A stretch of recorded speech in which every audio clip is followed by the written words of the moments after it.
நாம் தமிழர் கட்சி தமிழ் பழங்குடியினர் பாதுகாப்பு பாசறையினுடைய மாநில தலைவர் கேப்டன் துரை தமிழகம் முழுவதும் நாம் தமிழர் கட்சியுடைய அரசியலை முன்னெடுக்கின்ற பல்வேறு படைப்பிரிவுகளில் பழங்குடி பாசறையும் ஒரு படைப்பிரிவாக நின்று தமிழகம் முழுவதும் மலையில் இருக்கின்ற சமவெளியில் இருக்கின்ற பழங்குடிகள் மக்களை அணிதிரட்டுகின்ற ஒரு பெரிய களப்பணியிலே நாங்கள் தொடர்ந்து பணியாற்றி வருகிறோம்.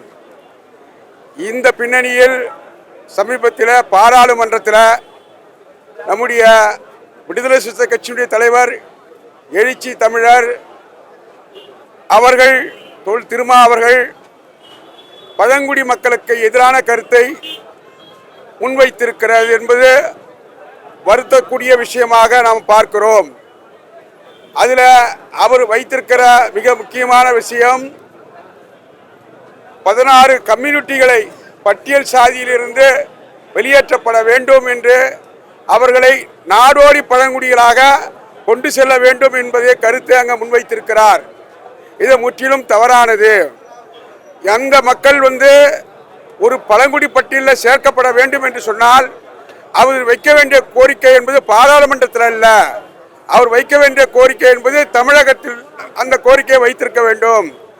ஒரு சட்டம் பழங்குடியை ஆக்கப்பட வேண்டும் என்று சொன்னால் 342 அரசியல் சட்டம் என்ன சொல்லுகிறது என்று சொன்னால், மாநில அரசு ஒரு சமூகத்தை பட்டியல் சாதியாகவோ அல்லது பழங்குடி சாதியாகவோ பட்டியலில் சேர்க்கப்பட வேண்டும் என்று சொன்னால் அவர்கள் மாநில அரசு மாநிலவியல் ஆய்வு செய்யப்பட வேண்டும்.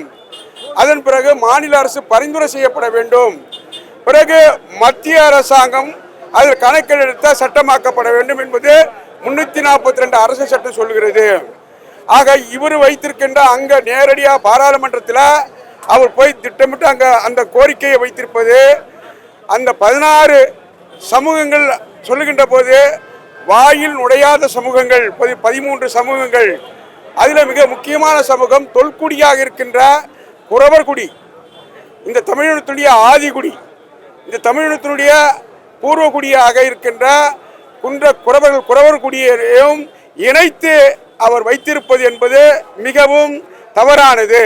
ஏனென்று சொன்னால் பட்டியல் சாதியிலேயே 4 சமூகங்கள் பெரிய சமூகங்கள்.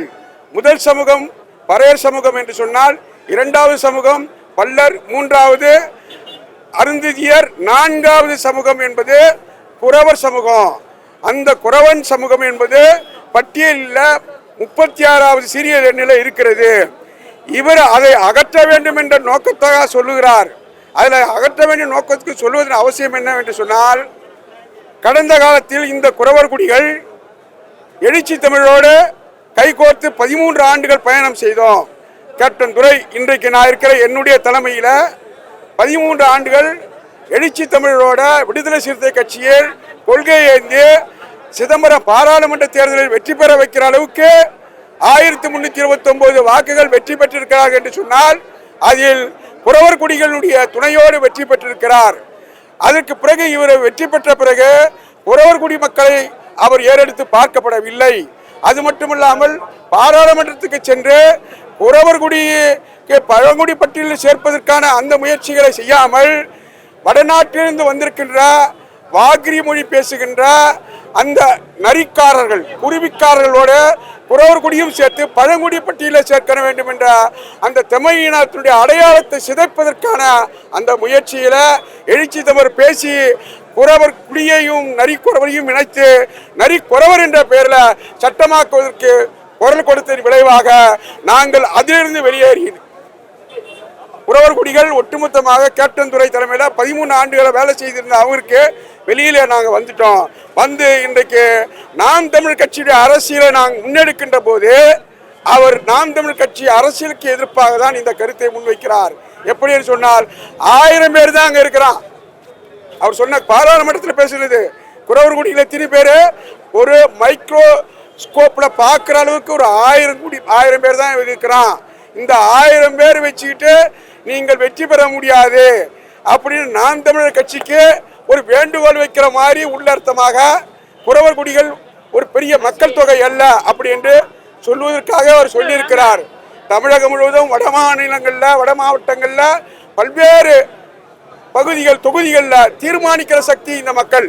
பழங்குடி அந்த வேட்பாளரை அந்த தொகுதியில வெற்றி பெற வைப்பதற்கு தீர்மானிக்கிற சக்தியாக மக்கள் தொகையில் இருக்கின்ற மக்களாக இன்றைக்கு இருக்கின்ற போது ஒரு குறுகிய கண்ணோட்டத்தோட பாராளுமன்றத்துக்குள்ள 1000 பேர் தான் இருப்பார் என்று சொல்கின்ற போது அதில் அந்த மக்களுடைய ஒட்டுமொத்தமான அந்த எண்ணிக்கையை உண்மையான எண்ணிக்கையை அதை குறைக்க வெட்டி சிதைக்கின்ற போது அதனுடைய வலிமை அதனுடைய பலம் அரசியல் பலம் அங்கே குறைக்கப்படுகிறது.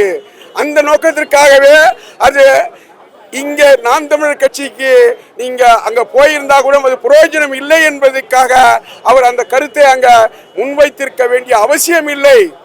அது மட்டுமில்லாமல் பழங்குடி பட்டியலில் சேர்ப்பதற்கான முயற்சிகள் என்பது அவர் அங்கு சொல்ல வேண்டிய அவசியமும் இல்லை. ஏற்கனவே இந்த குறவர் குடி என்பது பழங்குடி பட்டியலில் சேர்ப்பதற்கான முயற்சி 2006 எடுக்கப்பட்டிருக்கிறது.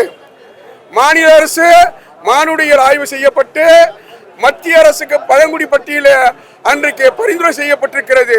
அதிலிருந்து 2006 2008 2016 5 முறை பழங்குடி பட்டியல மானிடவியல் ஆய்வு செய்யப்பட்டு இன்றைக்கு மத்திய அரசினுடைய அந்த பரிந்துரையிலே நிலுவையில் இருந்து கொண்டிருக்கிறது.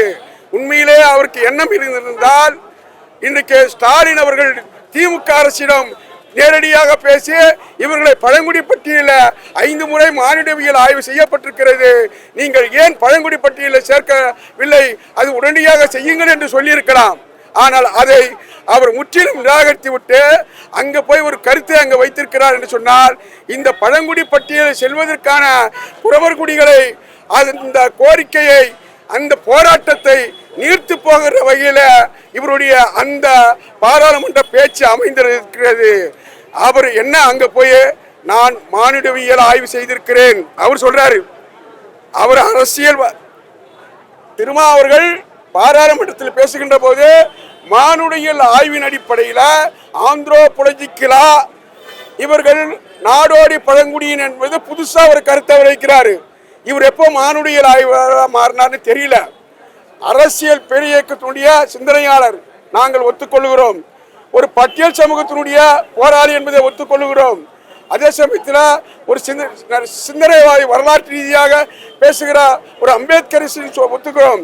ஆனால் மானுடியல் ஆய்வாளரா எப்போ இவர் ஆயிருக்கிறாரு என்பது நமக்கு புரியவில்லை. இவரே போய் பாராளுமன்றத்தில் நான் மானுடியல் ஆய்வின் அடிப்படையில் சொல்லுகின்றேன், இந்த 16 சமூகங்கள்ல ஒரு மீதி 13 சமூகங்கள் பத்தினாக்கா அவன் பக்கோடான்றான். பல்வேறு பேர்கள் உள்ள சமூகங்கள் பேர் வாயிலே நுழையாத வடவர் சமூகத்தையும் தெலுங்கர் சமூகத்தையும் கன்னடர் சமூகத்தையும் உள்ளிருக்கிற அந்த சமூகத்தை மாநில அரசு பழங்குடி பட்டியலில் சேர்த்திருக்கலாம், அதை பேசியிருக்கலாம், அல்லது மானுடியல் ஆய்வு பண்ணியிருக்கலாம். ஆனால் அதை தவிர்த்து விட்டுவிட்டு இவரா போய் அந்த மக்கள் சொல்வது என்பது இந்த மக்களுடைய வாக்குகள் என்பது குறவர் சமூகம் வாக்கு என்பது நாம் தமிழர் கட்சிக்கு நாம் தமிழர் அரசியலுக்கு போய்விடக் கூடாது என்ற நோக்கத்தின் அடிப்படையில் தான் எழுச்சி தமிழர் இப்படிப்பட்ட ஒரு கருத்தை முன்வைத்திருப்பது என்பது ஏற்புடையது அல்ல. இந்த மக்களுடைய ஒட்டுமொத்தமான மக்கள் தொகை 1000 பேர் தான் இருப்பது என்று சொல்வதும் சரியானது, முறையானது, உண்மைக்கு புறமானது, நடைமுறைக்கு ஒவ்வாது என்பது மட்டுமல்ல, இந்த மக்களுடைய அரசியல் ஆளுமையை அரசினுடைய ஒற்றுமைய பலத்தை வெட்டி வீழ்த்துவதற்கான மிகப்பெரிய முயற்சி இவர் கூட 13 ஆண்டுகள் இந்த குறவர் குடிகளில் இருக்கின்ற போது பல்லாயிரக்கணக்கான மக்களை திரட்டி மிகப்பெரிய மாநாடுகள் ஏகப்பட்ட மாநாடுகள் நாங்கள் நடத்தி இருக்கிறோம். ஈரோடுல, பாளையங்கோட்டையில, தர்மபுரியில பல்வேறு இடங்களில் நாம் மாநாடு நடத்தி வெற்றி பெற்றிருக்கோம்.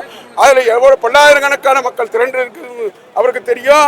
2வது சிதம்பரம் நாடாளுமன்ற தொகுதியில் அவர் 1329 வாக்குகள் வெற்றி பெற்றதுக்கும் இந்த குறவர் குடியில் தான் காரணம் என்பதையும் அவர் மறுப்பதற்கான வாய்ப்பே இல்லை.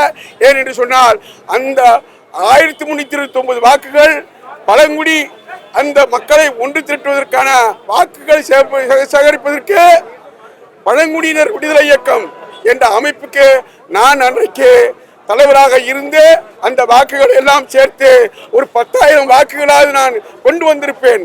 அந்த 10,000 வாக்குகள் தான் சிதம்பரம் நாடாளுமன்ற தொகுதிக்கு வெற்றிக்கு வாய்ப்பாக அமைந்தது. அப்ப அந்த வெற்றியில 1329 வாக்குகள் நீங்க வெற்றி பெற்றிருக்கிற சொன்னால் இந்த மக்களை எப்படி ஒரு சிறுபான்மையாக ஒரு 1000 பேருக்குள்ள சுருக்கி வெட்டி அந்த மக்களுடைய ஒட்டுமொத்தமான எண்ணிக்கையை நீங்க கொண்டு வருவது மூலம் தமிழகத்தில் இந்த பழங்குடி மக்கள், குறவர்குடி மக்கள், இவர்கள் மக்கள் எண்ணிக்கை இல்லை என்பதை பறைசாற்றி அல்லது நாம் தமிழர் கட்சிக்கு கிடைக்க வேண்டிய அந்த வாக்குகளையோ அந்த வெற்றி வாய்ப்பையோ தடுப்பதற்கான சில முயற்சியின் விளைவாக தான் இதை நாங்கள் பார்க்கிறோம். எனவே இதையெல்லாம் நாங்கள் அடுத்து தாண்டி கொண்டு போவதற்கான முயற்சியில் ஈடுபடுகிறோம். எனவே எழுச்சி தமிழர் இப்படிப்பட்ட ஒரு கருத்தை, புரிதலில்லாத கருத்தை, தவறான கருத்தை சொல்லியிருக்க கூடாது. அவர் சொல்வது என்பது சரியானதல்ல. இதை தமிழ்நாட்டில், தமிழ் மண்ணில் தமிழக மக்கள் அதை முறியடிப்பார்கள் இந்த கருத்தை என்பதை இந்த நேரத்தில் நாங்கள் கூறிக்கொள்ள விரும்புகிறேன்.